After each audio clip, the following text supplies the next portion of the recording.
Finishing up from the game on Saturday, proud of the way our guys got out of the blocks. Had a great opening drive of 13 plays, even had a penalty or two, and we overcame it. Very poised in that regard. Need to stop those self-inflicted wounds, but for the most part on penalties, I thought we were pretty good on the day.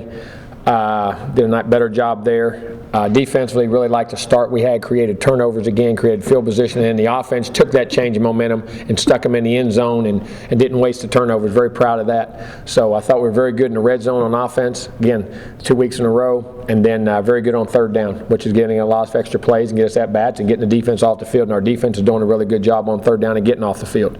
And so from that standpoint, very pleased. Thought we tackled well. Thought we kept leverage on the ball on defense, and we got those young guys in there, and you saw some of those guys, but they got a chance to be really good players, and we got to develop them. Kyle Myers and Becker and Levante Taylor and two linebackers, Emmett Rice and Jackson and Burns up front. And I hope I'm not missing somebody, but I mean, even Stephen Calvin Bruton and AJ Westbrook keep getting work. Those guys are going to be really good players, and we like all those guys, and the young down guys, getting Arthur Williams in there, get some of those guys. So proud of their offense to get some of those young receivers some at-bats, get some of those young linemen, Landon Dickerson getting a start, Baselli coming in doing a real nice job, the other guys doing a nice job. Patrick ran well.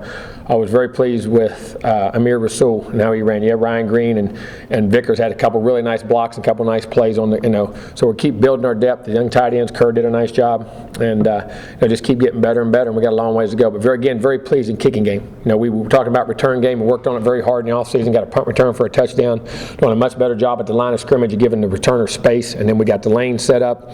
Bobo did a nice job of hitting it, staying in it, finishing the play. Our kickers are kicking the ball extremely well. We're hitting our field goals and PATs. Our kickoffs are right where we want. We're kicking them out, and then we're hanging them and covering, doing both. Doing a nice job there. Got to get a little more hang, but and we're covering very well, winning field position battles, punting the ball well.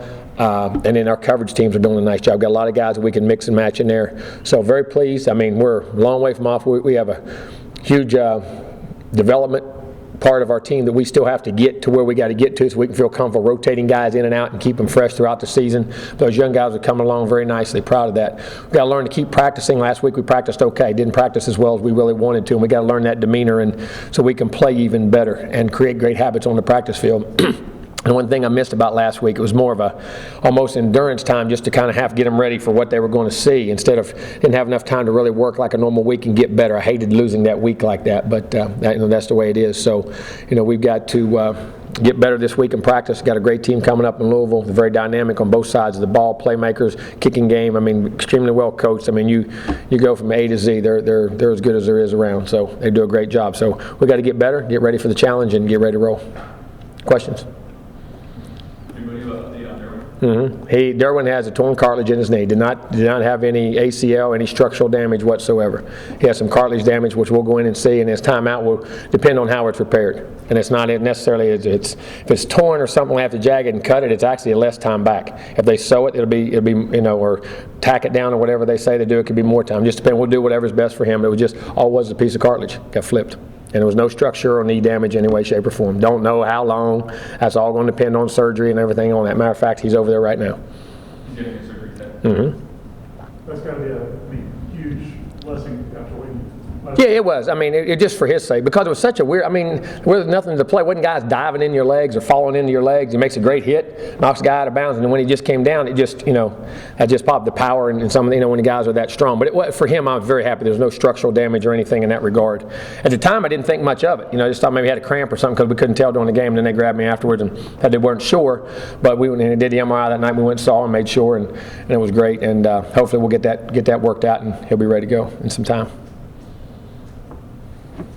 As far as just kind of the rotation guy you have as defensive back, I mean, that you have a plan on losing guys, but I mean, what's it like to know that with your system, guys are interchangeable? That's what we plan for. That's why we practice like we practice. That's and that's how we positions, whether backs or fullbacks, H-backs. I mean, I remember when we had Chris Thompson down at Miami. No one heard Devontae Freeman. He gets hurt, and all of a sudden he comes in, but he had played enough. We practiced. We had those young guys ready to play. And his first action, remember, he had like 2 or 3 touchdowns that night, and we were able to upset and play a great game against Miami. It's happened. And the way we practice and the way we structure our team offense and defense, it's not planned for this, but you kind of put a safeguard around to make sure that all your bases are covered where you got to go. And we got some great young players I think will be able to step up and play. And we know something like those young players. I mean, is it guys kind of like Westbrook we're talking about, Well, Westbrook, Calvin Bruton, but then you got Kyle Myers, you got Levante Taylor. I mean, when you're talking about nickel-dime situation, you're talking about Becker, all those guys. Have you moved Marcus Lewis? What do you do with Marquez White? What do you do with Trey Marshall? Is he a nickel? Is he a safety? And hopefully get Nate Andrews back. We're planning on getting him back this week, getting him back on the field in different looks. So you got a lot of variations there. And then even the way how you play Matthew Thomas, whether he's a Mike, whether he's a Will, whether he's a rush guy. There's a lot of variations of guys like Pugh and those guys that can do different things in certain packages that can really be very beneficial to us. And they're athletic guys that can run in space and play in space, and that's the thing we're happy about. Just to clarify, you said you think you'll have Nate back this week? That's what we're thinking, yes. As of right now, if practice goes well, he'll be back in practice today. There's not a scenario where Derwin would play this week. No. Is there a timetable with him? 6 weeks or something like that? What did I just say? I love you, but God dang, I don't know. I don't know till they do the surgery and see how they're going to how it's repaired. I have no idea. It could be anywhere from 2 weeks to 6 weeks, and probably 8 weeks, 10. I mean, I don't know. Coach, obviously everybody knows about his talent and what do you miss with his leadership, though? I think the presence. I mean, he has tremendous presence on the field. But I think also the way he is with his presence, that he won't allow that to be a factor either, because I think he'll be such a big part of those guys on the side of generating and motivating them and getting them to step up to the next level. I think on the field they'll miss him with his physical abilities and his leadership, but I think his presence on the sideline and his off-the-field things, the way he'll be with them, he'll have those guys mentally ready to play too. He's one of the few guys I've been around, the Jameis worlds and stuff like that. It has such a unique effect on players in such a positive way. I mean, like Jameis, even we played when we had to play without Jameis. I mean, and Sean played wonderful. He played a great game, big game against Clemson here. And I think Sean did great, but Jameis had presence on the sideline for his team too. And I think Derwin's one of those guys that has an influence that way, and those guys will want to, I think, play well and do well for him. Now, we got to go out there and play. That doesn't make that happen, and we'd much rather have him on the field. I mean, as good a defensive player as there is in this country, but, that's just the way it is. Coach, what do you take away from last year, a game against Jackson that you guys were able to contain him in the pocket? What do you take away from a game like that? Well, I mean, structurally, what he does, and they're still doing very similar things. They'll have adjustments and do things better.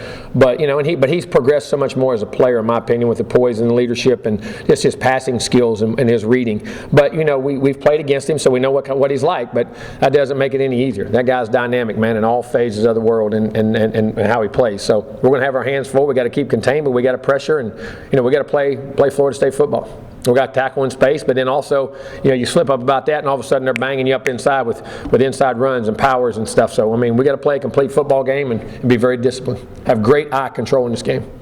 Everybody talks about Lamar, understandably so, but what is it about that offense that people might overlook, or even that defense that people might overlook? Because it's more than just him. Oh, they got good players. I mean, just like up there the other day, a couple years ago in 2014, I went, man, how'd you go up to Louisville? They had 10 guys drafted. We had 11, they had 10. Last year, look at the high picks they got. I mean, they got guys, the receivers and the players they've had through, they got really good players.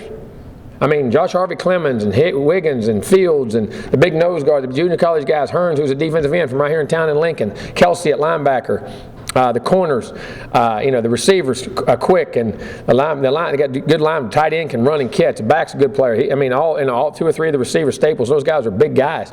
The 18, the tight end, the athletic. I mean, they got really good players and they're coached well. I mean, that team, you look at the history of the players that have come out of there, especially recently, I mean, they're as good as anybody.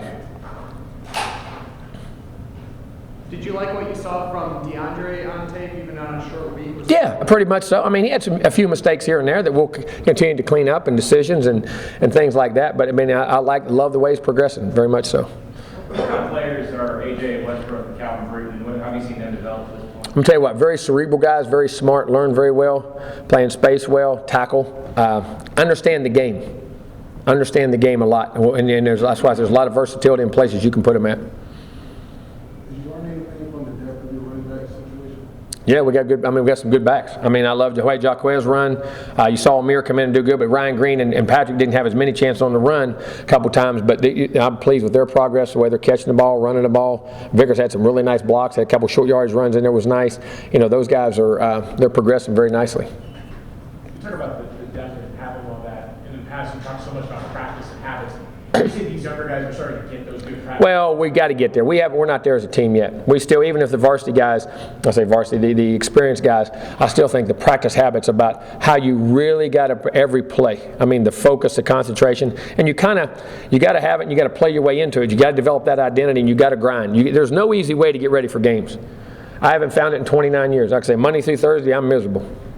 I mean, I got to watch a film. I got to figure it out. I got to look at what we got. I got to look at what I've now 29 years. You'd think you'd figure it out, but you can't. You got to grind at it, and they got to learn that if I'm going to play well on Saturday, I got to grind through the week, and I got to practice well, and I got to have attention to detail on how I prepare and play and line up and my eye control. I mean, they got to create those habits, and there's no easy way to do it, and we're continually getting there. Obviously, we all see the coverage bus when they complete the pass. Are there more of those, or how are you guys? No. You just notice a couple. I mean, for the most part, really good. But that's just in the back end. That's the thing. When you mess up in the back end, it's usually very obvious. There's a lot of mess up sometimes underneath with things that you have no clue about. Linebackers and other people do, and I know that sounds crazy, but that's just the way it is. And but no, I mean that was just one miscommunication, and that happens. Any team I've ever been on. I mean, very few times. But now, hopefully, you just keep winding those down and closing them down because mistakes back there cost you, and you always got to err, in my opinion, on taking something deep and not making that call. But and we actually only had one in the whole game. Well, two. Had two. Is it the fact that Louisville had two pretty easy games to start off with? Is that concern you about what they maybe haven't used yet? No, I mean they're going to run what they run. You got to. It's like us. I mean, you have certain plays and things, but your basis of what you do and how you do it. Everybody's going to have tricks hidden and trick plays and things like that. I mean, that's part of it, and that's why I say great eye discipline and teach conceptually. But at the same time, I mean, people say you hide all those things, but then you don't ever rep them. So how you know they're going to rep live? I mean, there's a double-edged sword to that. Say, well, you hide all that stuff and don't rep it, or would you rather have it repped and polished and know you can execute it when you have to execute it? I mean, but I'm sure, Bobby's always got tricks. I mean, they always do things, and they'll have a great plan. There's no doubt. Who's been your best offensive line so far for 2 games? Tell you what, Eberle's graded out the highest both games, and what he's done. Rod's played solidly, and we're getting better in time. I was pleased with Landon. Landon played better. Ricky got a little better this game and what he was doing. Derek Kelly had a solid game. Simons and what he's doing, getting a hat to a hat. Those guys they're getting better. It's going to be working because we're just mixing and matching so many guys. You expect to have R and L? I don't know that. Well, I really don't. We'll have to wait and see from the doctors. I have no idea. We're planning as if we don't, and if we do, we do. Jimbo, you said after the Charleston Southern game, the protection wasn't great, or at least he took some sacks on some deep throws that you didn't hope for. Well, now we got protection twice. Two times was a missed protection on a lineman that he had nothing he could do. There was one rollout when he come outside. I wish the receiver didn't run a route. We looked at the post, it wasn't there, went to the corner. He kept it high and should have broke it off. And when he should just go ahead and throw it away instead of taking a sack. The other time we had two protection issues on deep balls. We had one we got a hold on, which was kind of picky, which was there, and the other one we just had a bust on the side. We didn't slide to the side. The other one, and on that one, the other one we had to hold to when he threw to Izzo and he dropped it. Remember, he hit him on the deep ball down the sideline, made a really nice throw. It was just one decision when he rolled out. He went 1-2, and the guy froze him because he thought he was going to break off, and he didn't just throw it away quick enough. Which is part of, like I always say with young quarterbacks, it's not them doing their job. It's when always somebody around them doesn't do what they expect to and how they react to that. For the most part, he's been great on that. That was just one time they got him. You've already mentioned a bunch of young guys. Is it important for them to take advantage of those opportunities when they get a chance to? Oh, they better, because we got to get them developed. I mean, not just for their own sake, for our team's sake. We got to feel comfortable putting them in the game and how they practice, because it's like I say, the bangs, the bruises, the depth, all the reps. You got to get these young guys ready as quick as you can. So I think we played 16 freshmen in that game last week, 16 or 17 true freshmen, something like that. And we got to get those guys out there as much as we can. Take a question from Matt Baker here. Matt? Hey, Jimbo. I wanted to ask about Josh Sweat. Obviously, he played last year, but was still kind of getting back into things. Now that he's got a couple of games under his belt this year, what kind of progress have you seen from him? Solid. He's doing a nice job. Josh is a really good player, going to be a really, really, really good player. Just keeps getting better every week, can play the run, pass. He's having a solid year. Thank you. Mm-hmm. Talk about Dalvin. He broke a nice run there. Of course. Really ran well all night. When you go back and watch the film, I was very pleased. One run he didn't finish like I wanted him to finish, but other than that, I thought you go back and watch his runs, he ran well, ran with his eyes very well, made really good cuts, wasn't double cut. In other words, was seeing it one cut and made it. The 2 bounce runs were good. Inside run was good. The last run was phenomenal. The screen, he took his eyes off a guy and got popped right there, but other than that, I think he's getting better and better each week, getting and playing himself really back into shape. And like I say, not shape, but just where he's playing really well. I mean, we griped last week and everybody thought he was bad. He had 192 yards of offense. He had a 100-yard receiving game and 91 yards rushing against a pretty good team. So, he'd get back. I mean, everybody expects him to have 200 yards every game. That's just, and I say this, everybody expects Deshaun Watson to go throw for 500 every game. You don't just walk back out there and just turn it on. People plan for you, do things, and you got to play each year is different. And just because your numbers aren't the same doesn't mean you're not playing as well. It just maybe other things are featured or what's going on. But we're pleased the way he's playing. And again, he's still really getting into it really good. I like his progress where he's at right now. How happy did you have him with that feedback when, the numbers aren't where he wants, but you're saying, hey, you're doing this way? Well, the other thing, he still had 192 yards, and he still averaged, 7.5 yards a carry last week. He had 11 for 80-some, 83. I mean, that's still where he was last year, 7.5 yards a carry. And he had a first 100-yard receiving game. I mean, he's just evolving and developing as a player in different ways. And sometimes you guys are seeing him differently now than maybe you've seen him in the past. But he can still do those old things too. Do you like how he's carrying that extra weight? Oh, yeah, his speeds and everything been extremely good. I mean, he still is faster than he has been. That's something that he has to get used to, though, putting on that weight? Nah, he had it all summer. He ran with it all summer. Ran with it all fall. I mean, he's been great with it. And it's like I say, his numbers, speed, and you're only talking about 4 or 5 pounds. It's not like you're talking 15 pounds. I mean, he's played last year at about 206 to 208. This year he stays anywhere from 211 to 213, 214. 5, 6, 7 pounds. I mean, it's good weight. And what's for Pugh? Is it just being healthy, or or just being his 3rd year? It seems like both. I mean, just growing up, maturing, and playing with a lot more consistency, urgency. And that's part of it. And he's right where you should be. I mean, again, I keep saying it all the time, man.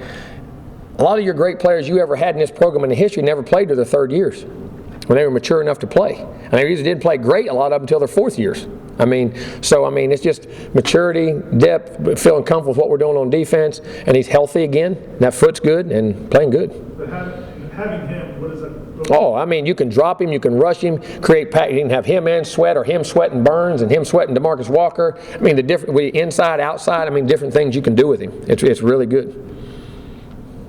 But how good is it for the ACC to have a top 10 matchup that isn't Florida State Clemson? I think it's great. Again, I've said this all along. Everybody keeps talking about our conference is really good, guys.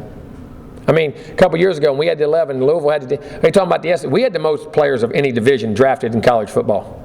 With us, Clown, all those guys, that whole side. I mean, it wasn't those other leagues. And it is great football in the ACC, and I'm now glad that people are starting to see it. And how big a benefit is it that Louisville joined this thing? Oh, I think it's critical. I mean, it keeps adding to your conference. It adds to the, what am I looking for? It adds to the credibility that you're saying. You keep saying it, and I know when we've been playing it, but I mean, it's there. It's there. Going back to kind of what we said about the ranked games, for your team to get Ole Miss to start off the weekend out in Louisville, what's it like for them to kind of get this environment where they're used to these games early on? Yeah, that's how it's going to be throughout the week. It is, and it's going to be that way the whole year. You're everybody's Super Bowl, and you're ranked up there high. That's what you do at Florida State. You get used to going to those environments, and hopefully it's just like going to work every day. That's what it is, and you respect it and you do it, but you put your work in. You don't get caught up in the clutter and the hype. You concentrate on what you do, how you prepare and how you play, and learn to have a great process of getting ready. And that's what we got to do. We got to have the process of getting ready, great practice habits. We're still trying to develop that to the extent we want, and each team has to go through that. There's still no team has it magically like that. You got to still grind. That's part of grinding it out, and hopefully we'll get there. We better get there quick with the schedule we got.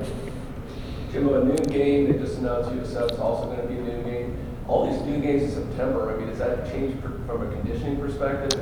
You got to be careful sometimes. Heat, humidity, different things, how you prepare during the week, and also how much on a Thursday, because you just don't have those 6 or 8 hours of recovery from a night game. So it may change a little bit of preparation, but now we'll use the numbers to judge where the guys are and what we see them as and where their loads are and on the recovery times. But we'll be able to, it does a little bit at times, it does. But also, you catch it on the back end, so some of your recovery going into Monday is a little better. because you're not playing as late. You pick up those 6 or 8 hours, so it can work both ways. Logan Tyler, he's been off to a great start, both on kickoffs and punts. What have you seen out of him? Same thing. Those 2 young kickers I'm extremely pleased with. I mean, he's hitting his kickoffs where we want him, getting hang time, kicking them out when we're kicking them out. His punts are going really well, and just very proud of the way he's doing it. Is he you've had some great kickers here. Is his leg as strong as you coach? Yeah, probably so. I mean, it's one of the strongest ones. We got one that's crazy, it's crazy strong, and the other one's crazy accurate, so I'm happy. Could Logan kick it out of the end zone every time? Yeah. Pretty much. So sometimes you're telling them that. Sometimes we'll try to hang, and I mean, you saw the Patriots do it last night. Whenever they moved it to the 25, back like that was a revelation. We've been doing that for a couple years. I mean, it is, because that's an extra 5 yards, and if you got guys that can cover and get down in there, man, and shorten that up, it helps your team. But you know, that's here and there, depending on how explosive that guy is, or where your coverage teams are, or you know what you want to do. You know, so we keeping that versatility is really good. One more. How, for a guy like Jared Jackson I mean, it's your kickoff coverage unit is studs, and it's all. For a guy like that, a walk-on receiver to earn a spot in there and then play the way he has. You know, again, you look at like Javion Elliott was. That's how he earned his role. And what I'm saying is, the guys that make it that far for 3 or 4 years as walk-ons generally, they either figure it out real quick that they got to play at a higher level and really adapt to what's going on, or they kind of just fade away and say, I don't really want to be a part of it. Jared's a guy who said, no, I want to continually fight and play at this level, and kept raising his game, conditioning, training, getting bigger, getting stronger, and just got used to the guys around him and his surroundings. Said, I want to be one of those guys, and he's developed himself in now so he can be a very good contributor.